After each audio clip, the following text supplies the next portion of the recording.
बड़े एडवोकेट हैं आप और बड़े वोकल हैं इस सिलसिले के अंदर और इस मामले के अंदर, खासतौर पे क्रिप्टो करेंसी के हवाले से आप तो आवाज उठा रहे हैं और आप जैसे और बहुत सारे लोग हैं जो इस पर बात भी कर रहे हैं, वो चाहते भी हैं कि क्रिप्टो करेंसी यहां पर हो, लेकिन हर्डल्स क्या है? वैसे कोई फ्रेमवर्क दिया है, कोई कोई सोल्यूशन भी दिया है गवर्नमेंट ऑफ पाकिस्तान को कि भाई अगर कोई डर है, कोई खतरा है तो आप ये इख्तियार करें, ये पाथ इख्तियार करें तो ये सेफ रहेगा? जी बहुत बहुत शुक्रिया। सबसे पहले तो 2016 में मरियम नवाज साहिबा से मेरी मुलाकात हुई थी।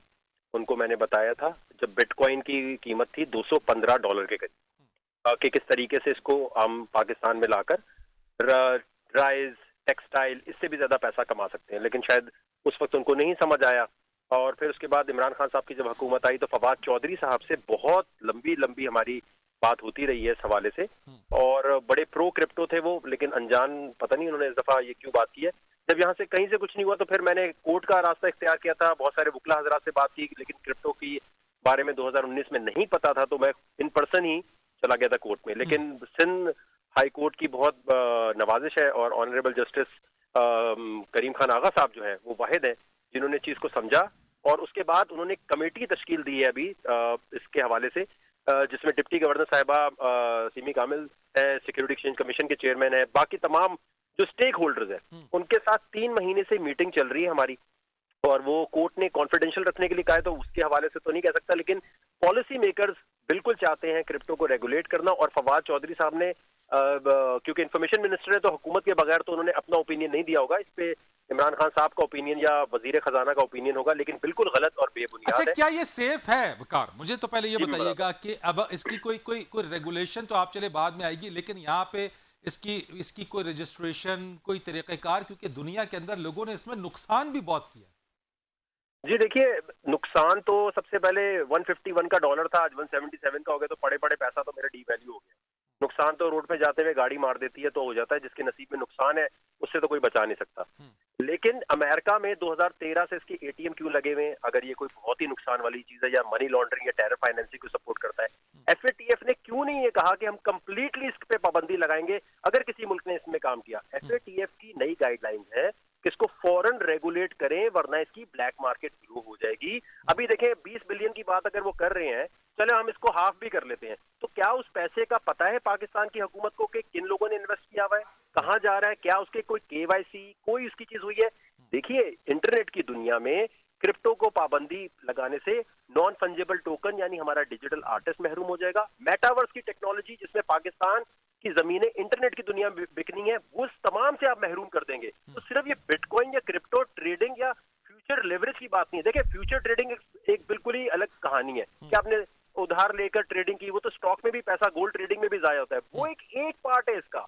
असल जो इसकी टेक्नोलॉजी है जिससे पैसा आना है, वो मैं बार बार हुकूमत को कह रहा हूं कि जी मैं चैलेंज करता हूं, किसी भी पॉलिटिशियन को ले आइए, बिलावल भुट्टो साहब से लेकर इमरान खान साहब से लेकर जो मौलाना फजल रहमान साहब को, तो वो कहते हैं महंगाई कम करेंगे। इनसे ये तो पूछे भाई, कोई प्रोडक्ट होगी, बेचोगे तो करोगे या उधार इकोनॉमी बने रहोगे? लेकिन मुझे ये बताइए ना कि सोल्यूशन क्या है? कोई फ्रेमवर्क, यानी कौन सा फ्रेमवर्क ऐसा है जिसको इख्तियार करके यहाँ पे एक सेफ ट्रेडिंग हो सकती है? देखे ना वकार, आप खुद भी इस चीज को करते हैं, यहाँ पे रिस्क हर चीज के अंदर है, आप बाहर निकलते हैं रिस्क है, लेकिन उस रिस्क के साथ साथ रिस्क की मिटिगेशन भी होती है, उसको आप मिटिगेट भी करते हैं, उसको रिड्यूस भी करते हैं। यही वजह दुनिया में बड़ी बड़ी इंश्योरेंस कंपनीज भी होती हैं जो आपके पैसे को डूबने से बचाती हैं। तो यहां कौन सा ऐसा फ्रेमवर्क है जो यहां पाकिस्तानी अगर इसमें काम करें तो उनका पैसा बच जाए या रिस्क मिनिमम हो?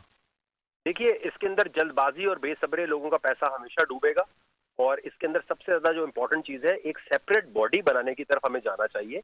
जो स्टेट बैंक के साथ भी मेरी मीटिंग्स हो रही हैं वो यही है कि एक बंदा सिक्योरिटी एक्सचेंज कमीशन का, एक बंदा फिनटेक का स्टेट बैंक से, इन तमाम से क्रिप्टो एडवाइजरी बोर्ड अलग बनेगा और वो इस पे काम करेगा। जो लोगों की कस्टमर प्रोटेक्शन की बात है, जो पैसे की प्रोटेक्शन की बात है, इसमें जो हैकिंग की बात आती है, वो तमाम चीजों की सिक्योरिटी उससे ज्यादा पेपर करेंसी से। एटीएम से आप बाहर जाते हैं, कोई पैसा छीन के भाग जाता है, पुलिस पकड़ ही नहीं सकती। लेकिन इंटरनेट की दुनिया में अगर हैकिंग होती है तो इंटरनेशनल इदारे आपको पॉइंट करके बता देते हैं कि यार इस वक्त इस आईपी पे आपके पैसा पड़ा हुआ है, हैकिंग करके यहाँ गया है। हवाला हुंडी जो हो रही है आप वो नहीं पकड़ सकते, लेकिन इंटरनेट के थ्रू कोई भी ट्रांजैक्शन होगी उसके फुटप्रिंट्स होंगे, वो 100% ट्रेसेबल है। अगर ये ना हो तो अमेरिका पागल है सर जो इस किस्म के टूल को अलाउ करेगा। जो यूरोप है वो बेवकूफ है जो क्रिप्टो को अलाउ करेगा। लेकिन अब भी दुनिया के बहुत सारे ममालिक ऐसे हैं जहां के ऊपर क्रिप्टो नहीं है, यानी जो चंद ममालिक है जहां पे अलाउड है, बाकी जगहों पे और तो उस नहीं तरह नहीं से नहीं, मैं आपको थोड़ा करेक्ट कर देता हूँ। दुनिया में ये मिस इन्फॉर्मेशन जो है ना, ये थोड़ी सी इसमें मैं आपसे इख्तलाफ करूंगा। ठीक है। देखिए, चाइना के अलावा चाइना गूगल, फेसबुक हर चीज इसलिए बैन करता है क्योंकि वो चाहता है हमारी बड़ी आबादी है, हम अपनी चीज निकालेंगे। लेकिन दुनिया में सारे तरक्की याफ्ता मुल्कों में इसकी एक मिसाल है कि हर यूरोप के मुल्क में, ऑस्ट्रेलिया में, हर जगह इसकी एटीएम 2014-15 से मौजूद है। कौन से मुल्क में इलीगल है? सऊदीया में इलीगल है, दुबई में इलीगल है, किस मुस्लिम मुल्क में, किस जगह पे ये इलीगल है? इलीगल इसके अंदर कोई दुनिया में अगर मुल्क है तो आप मुझे उसकी गूगल करके देख लीजिए। नहीं, और मैं फिर कहता हूं कि अच्छा, एक मुझे केस स्टडी में आपसे सामने रख देता हूं। पाकिस्तान में बैठा हुआ एक शख्स इस पे काम कर रहा है और पाकिस्तान से अब्रॉड दुनिया के किसी कोई दूर दराज मुल्क के अंदर उसने उसका पैसा वहां से हैक कर लिया। कैसे पकड़ेंगे उसको? क्योंकि ये तो एक बहुत बड़ा एक सिक्योरिटी का मामला भी है ना। आप कह रहे हैं कि इसके ऊपर ट्रेसेबल है, लेकिन ट्रेसेबल कैसे पकड़ के लाएंगे? कौन सी बॉडी होगी? ब्लॉक मैंने एनडी यूनिवर्सिटी के साथ जो भी प्रेजेंटेशन दी है वो ये है कि ब्लॉकचेन इंटेलिजेंस का डिपार्टमेंट होता है हर मुल्क में, क्रिप्टो फोरेंसिक का डिपार्टमेंट होता है। और इसकी हैकिंग ऐसे नहीं हो सकती जैसे नॉर्मल आपका फेसबुक हैक होता है। इसका हैकिंग जब भी हो सकती है जब तिजोरी की चाबी यानी अपना पासवर्ड आपके किसी घर के बेटी को पता हो, या घर कोई बंदा है जो ऑलरेडी, जैसे मासी चोरी कर लेती है ना घर में, वो जब तक चोरी नहीं हो सकती जब तक मासी काम करने वाली बाहर जाके बताएगी नहीं सोना का पड़ा। लेकिन ऐसे बहुत सारे डिजिटल वर्ल्ड के अंदर ऐसे एल्गोज और बहुत सारे मौजूद हैं जिसके नहीं ऊपर नहीं सर, ब्लॉकचेन आप लगाएं उसके ऊपर डिग करने के ऊपर तो आपके पासवर्ड्स क्रैक हो जाते हैं। नहीं सर, ये मैं यहाँ आपको करेक्ट कर देता हूँ। ये मैं चैलेंज के साथ कह सकता हूँ, बड़े से बड़े आईटी, बड़े से बड़े एक्सपर्ट को आप ले आइए। ये एक बड़ा मिसकॉन्सेप्शन है। ब्लॉकचेन हैक नहीं हो सकती अनटिल अनलेस आपका, देखें, आपका फेसबुक का पासवर्ड है ना, वो फिशिंग के थ्रू या कोई आपको आपके मोबाइल में कोई ऐसा वायरस भेज के हैक कर सकता है। ये हैक नहीं हो सकता इस तरह अनटिल अनलेस आप अपना पासवर्ड खुद किसी जगह पर लिखा हो, किसी ने कॉपी कर लिया हो, उसके बगैर नहीं हो सकता। अच्छा, आप जो बात यहाँ पे कर रहे हैं वकार का, आप गवर्नमेंट को या गवर्नमेंट में रहने वाली मुख्तलिफ आप पॉलिटिकल पार्टीज के जो लीडर्स हैं, जो इस वक्त जो पावर्स में भी आते रहे हैं, आप उन तक भी ये बात पहुंचाते रहे हैं। जब आप ये बात यहाँ पे ये कर रहे हैं तो आपकी ये आसान सी बात उन तक समझ में क्यों नहीं आती? मैं आपसे ये पूछना चाहूंगा। क्योंकि आम बंदे का पैसा बनेगा, घर पे बैठी हुई खवातीन जो है, बापर्दा खवातीन पैसे बनाना शुरू कर देंगी और इनका इंटरेस्ट उसमें बिल्कुल भी नहीं है।